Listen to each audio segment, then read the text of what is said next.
Maybe I'm not the only one that needed to be reminded that His love is always, that His power is always, that His faithfulness, and He deserves for us to worship and to declare that we're going to try not to be afraid because we know that You are with us, and that we're going to walk in obedience and faith, to seek You, to honor You, to live with You, to live for You, God. And that is our prayer. We're starting a new study today that is following a book called 1,000 Gifts. You guys can have a seat if you'd like to stand for the entire sermon. I do. What's the problem?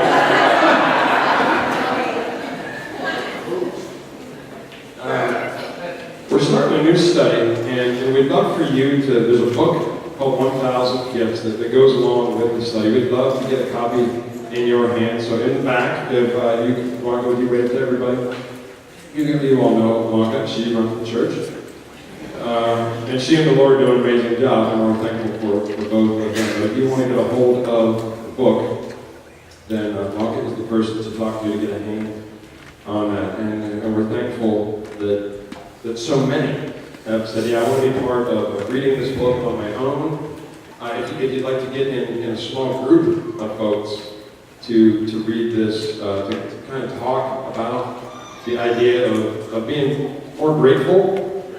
We've done some small group Bible studies that are out there that meet throughout the week in folks' homes. People who have been kind enough to open up their homes to do a discussion on this. We would, again, if you talk to Blanca or Miss Liz Logan, they would love to get you plugged into a spot where you feel comfortable and warm. So we begin this study today with the idea of being in your situation, in your life, fully present.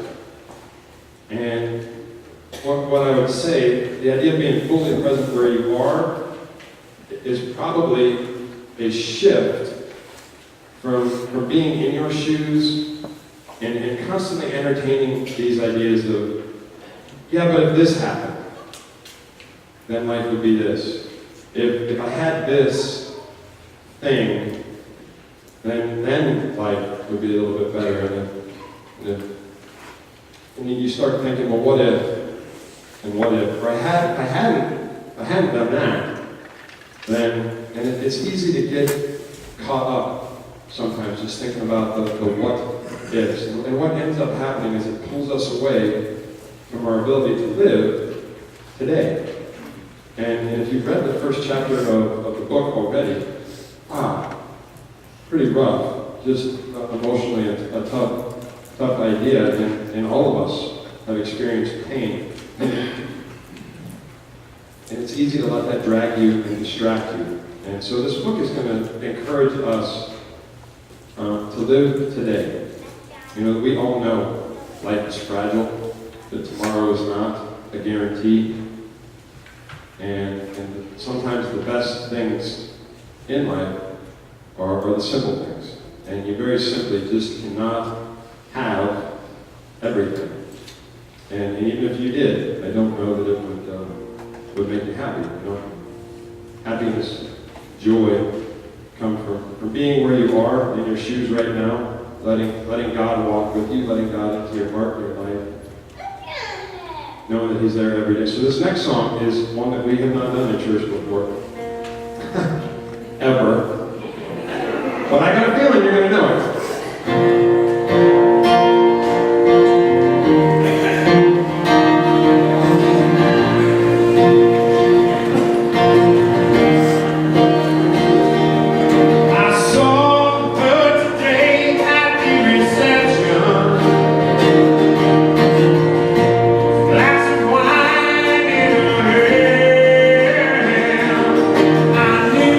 She was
And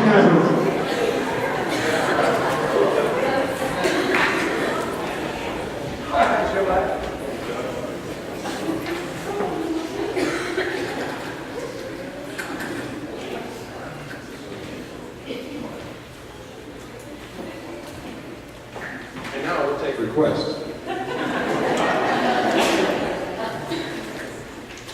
I go back and forth with the idea of doing a cover song or something like that. And I know that there are plenty, and maybe you're here this morning and you go, there's just no place for rock and roll in the Lord's church.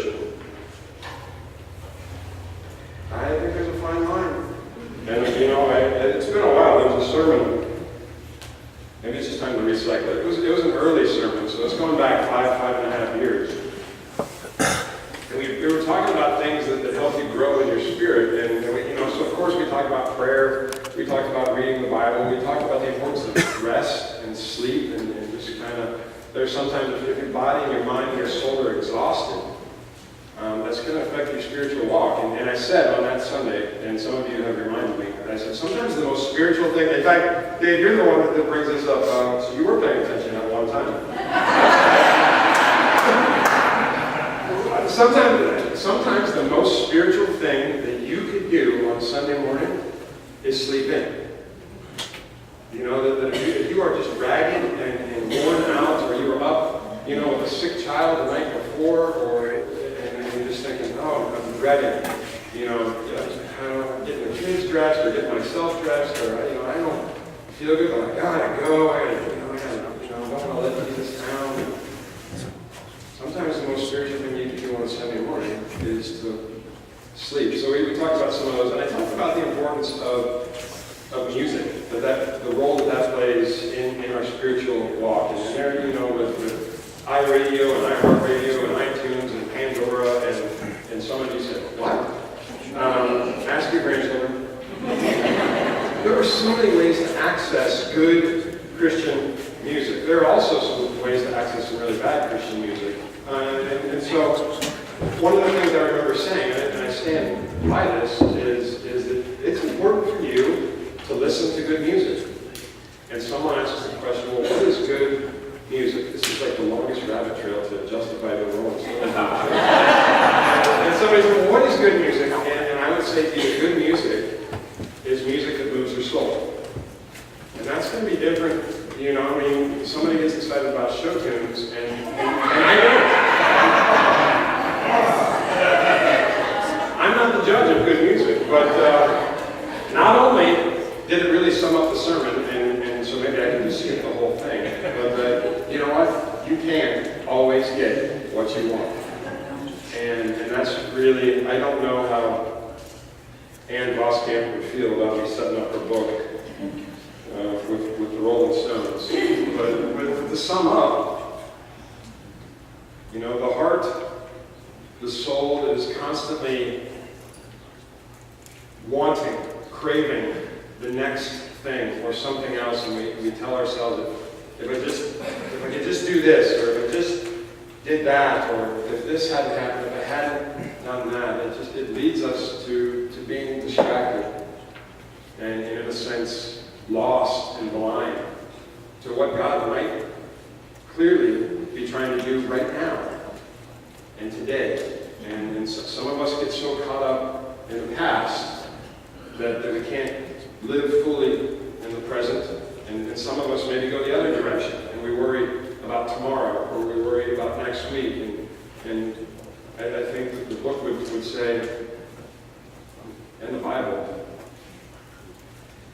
today is the day that the Lord has made.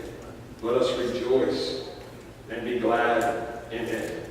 So to sum up the story of 1,000 Gifts, and to sum up where we're going today, one of the ways that I would encourage you to do this, and I'm going to encourage you to do this today or this week, is to make a list.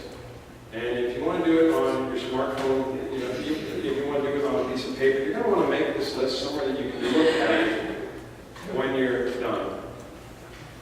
There's this old idea, and it goes back, I remember my grandma saying, and you'll remember that she is the one, this many, who can get away with calling me Dusty. and I remember her encouraging me, even at a young age, to say, Dusty, count your blessings. And so I want to encourage you to count your blessings, things of which you are grateful for, things of which you are thankful for. I'd like to say you could make a list of 20 things, because I think you've got 20 things. You know, in years past, during Lent, I've encouraged you to make a list of 10. You know, 10 things.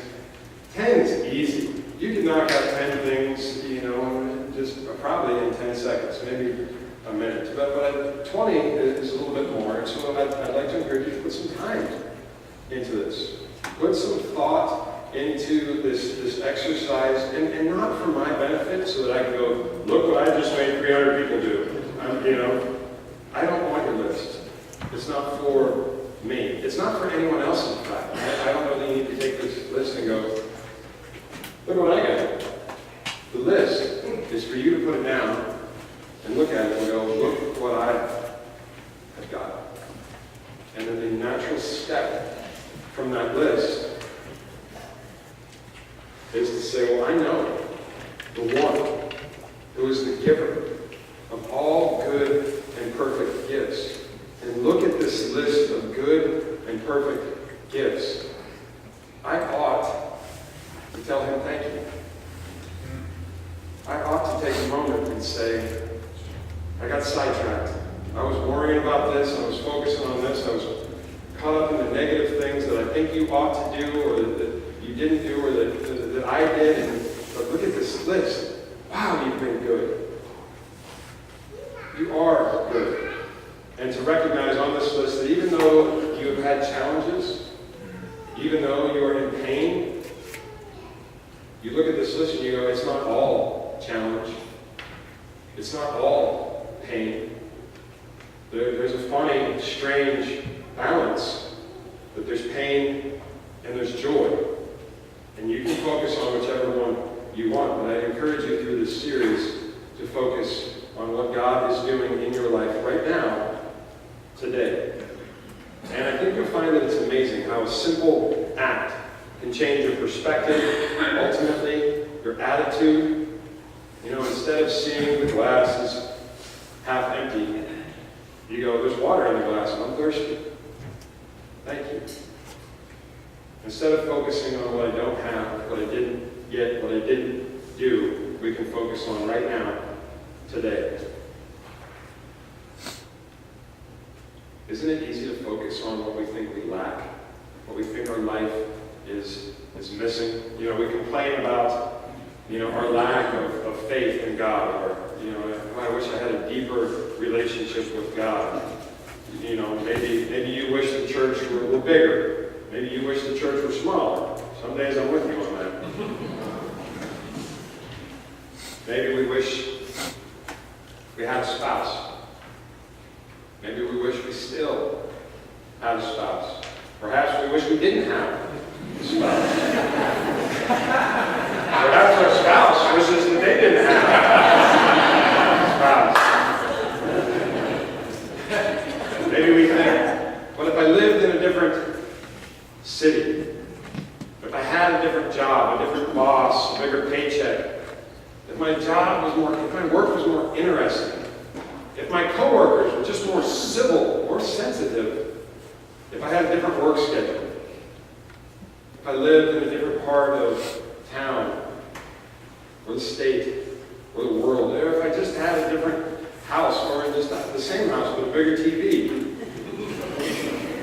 a couch that was more comfortable, a car that wasn't so noisy, a car that was more reliable. You don't need me to stand up here and say, that's really not helping.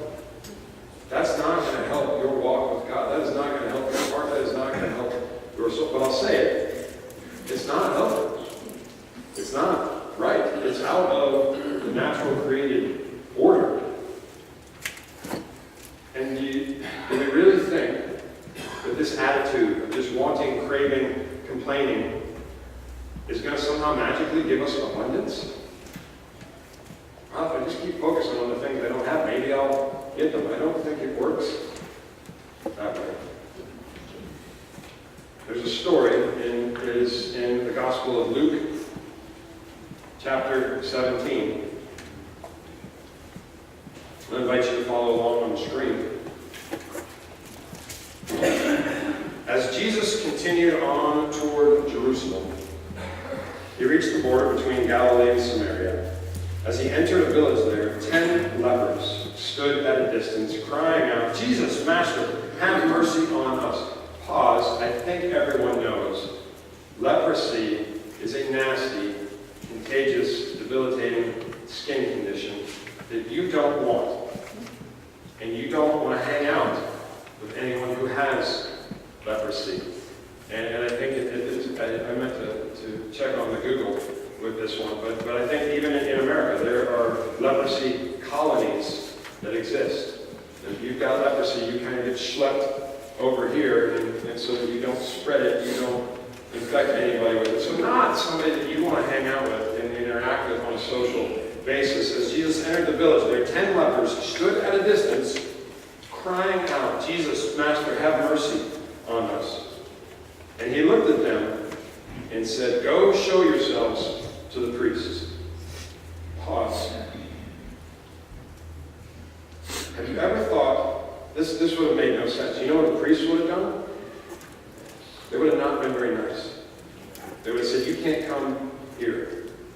How many times have we been in our life and you get this sense, you're reading the Bible and you think, well, God's telling me to do something, but that doesn't make sense. And you chalk it up to reason and you go, well, it must not be God. It's not perfectly logical. In my mind, here Jesus tells these lepers to do something that was not logical, was not common sense, that did not make any sense to them. In fact, they would have thought, "You're inviting me to walk into pain, in trouble." Or a religious leader would say, "You're not welcome here." That's what's going through the leper's mind. So he looked at them, he said, "Go show yourselves to the priests." And they went. And as they went, they were cleansed of their leprosy because of the obedience, because of the faith. One. How many were there? 10. One of them, when he saw that he was healed, came back to Jesus shouting, "Praise God!" He fell to the ground at Jesus' feet, thanking him for what he had done. This man was a Samaritan. Sometimes we think Jesus is always nice and white and blue-eyed and gentle. In verse 17, Jesus asked, "Didn't I heal 10 men? Where are the other 9? Has no one returned to give glory to God except this foreigner?" And Jesus said to the man, "Stand up and go. Your faith has healed you." An obvious miracle that came when the Samaritan man did something that made no sense. But clearly, Jesus, God, said to him, "Go do this." Do you think that man was able to count his blessings? We just read about it. They're right then and right there. Thank you, God. Praise you, God. Research is showing that people who count their blessings may find themselves sleeping better, exercising more, caring more about others. People who remind themselves of the things of which they are grateful. People who count their blessings one by one, actively, intentionally, consciously, every day, and give thanks for the blessings, show significant improvements in mental health. You could use a boost. Even in some aspects of physical health. And these results appear to be true whether you are a young college student, an older person. Here's how the study was performed. College students were asked to fill out a weekly report of 5 things of which they were grateful. Another group, made up of adults with incurable diseases, were asked to write down a list of things that made them thankful. Comparable groups were asked to count their hassles instead of their blessings. You got a group that's counting their blessings. You got a group that's making a list of all the things that are wrong. On this list of all the things that were wrong, it's hard for me to find parking. You've been to Publix in February or March. Right? On this list of hassles, I don't have any money. Instead of focusing on how rich they were, the things they did have, they focused on their poverty, things they didn't have. And so the results were predictable. In the end, the grateful groups felt better about their lives, more optimistic about today and tomorrow. And we all know this, even if there's not a study in front of us. But how many of us intentionally make a conscious effort to cultivate this attitude of gratitude? Let's say combined. Cultivate attitude. Multitude. We're going to change the band's name next week to Cultitude. We're only going to do Rolling Stones. How many of us make a conscious, active effort to cultivate, to make the list of things that make us thankful, grateful, every day? I tell you right now, I don't. And I'm ashamed, and I'm embarrassed that the days will go by before I have the thought of, I'm ashamed that it's taken me so long to be thankful. But here's what I know. I don't read often from the King James Version, but when I do, I make it count. The Lord is my shepherd, I shall not want. He maketh me to lie down in green pastures. He leadeth me beside the still waters. He restoreth my soul. He leadeth me in the paths of righteousness for his name's sake. And yea, though I walk through the valley of the shadow of death, I will fear no evil. For thou art with me. Thy rod and thy staff, they comfort me. Thou preparest a table before me in the presence of mine enemies. Thou anointest my head with oil. My cup runneth over. And surely goodness and mercy shall follow me all the days of my life, and I will dwell in the house of the Lord forever. Psalm 23. The Lord is my shepherd. I shall not. I encourage you to find time to make time each day to be intentionally grateful.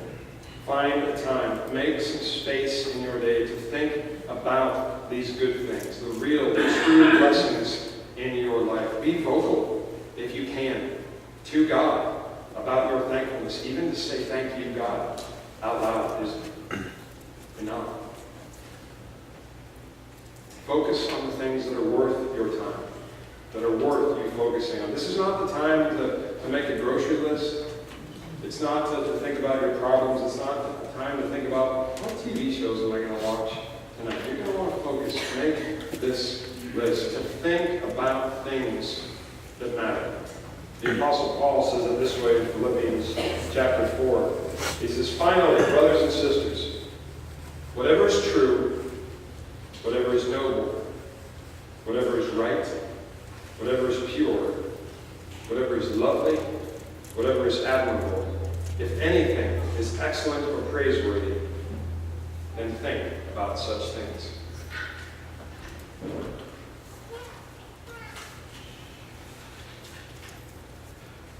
The hard reality as you go through this study and trying to figure out how to be present and grateful in your life right now is that if you're not in pain today, if you're not facing a challenge today, that you will face the challenge, that you will face pain in the days or the weeks to come. We've been on this planet long enough to know that pain and suffering are a reality.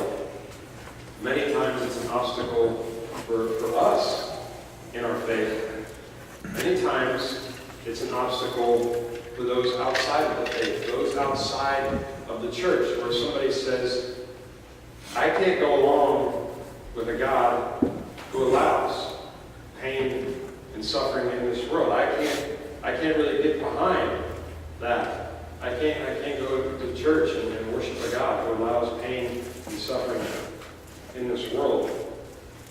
Yet if I were to ask many of you who have been walking with God, who have been trying to exercise your faith, to share all parts of your life with God, to live for Him, if I were to ask you and tell me what happened to your faith in some of those deepest moments of pain, you would tell me that that's when your faith grew. And so, while God has not caused or inflicted this pain upon you, He is able to redeem it. He is able to not waste the hurt. And I think that's a Rick Warren thing from the study that we did last year, The Purpose-Driven Life, where Rick Warren says, God never wastes a hurt.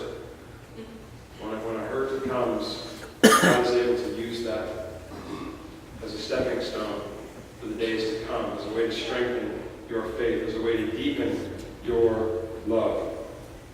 So even though your life may not be perfect, there is still good. There may be pain, there may be hurt. There's still good. There is still a way to be present and grateful. There is still a way to have a full heart. And I encourage you to start getting there by making a list of 20 things that make you grateful, that make you thankful. Use them as a prayer.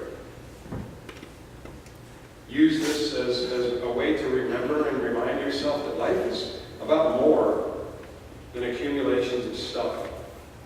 Life is about more than a list of regrets. Life is about faith, hope, love.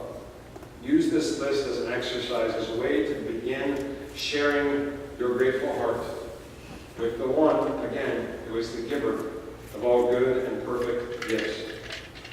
And if it helps you to read the book, then we would love to give you a copy. There's a study guide if you're going to a small group, or if you just want to study, and then the book. And I think together they're $14. If you just want the book, it's $6. You can figure out how much the participant's guide is. $8. I see some of you. I need you to be present in the moment. Don't worry about what you don't. Maybe you're not ready to make a list, and maybe you are, but what I'd like to do is simply to give you a moment where you are. And we don't do this often enough, but to pause in church and give you a moment to pray. Quietly, in your mind, in your heart, in your soul, to pause before God and say, I know it's been a while, but there's some things that I'd like to say thank you for. There are some real blessings in my life, and if it's just one thing, could you find one thing to be grateful and thankful about this morning? So quietly,